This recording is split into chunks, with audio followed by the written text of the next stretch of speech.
Friends, त्या दिवशी आपली मैत्रीण दात चेक करायला आली होती आणि ती म्हटली, डॉक्टर आज माझा उपवास आहे, तर आज माझे ट्रीटमेंट होऊ शकते का?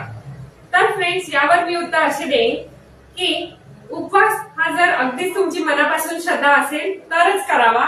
इतर जण करतायत म्हणून मी उपवास करते किंवा म्हणून मी उपाशी राहते, तर असे नक्कीच करू नका.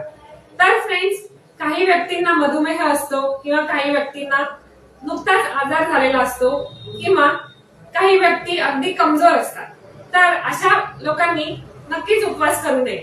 त्यांनी योग्य रीतीने आहार घ्यावा आणि योग्य पद्धतीने स्वतःची तब्येत सांभाळावी.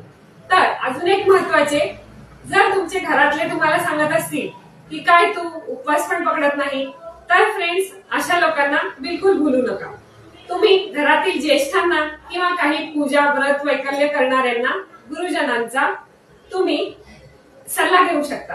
पण अगदीच इतर जण करतायत म्हणून मी उपवास करते, तर हे साफ चुकीचे आहे. तर या काही गोष्टी तुम्ही जर पाळल्या तर नक्कीच तुमची श्रद्धा आणि आरोग्य दोन्हीही चांगले राहील. धन्यवाद.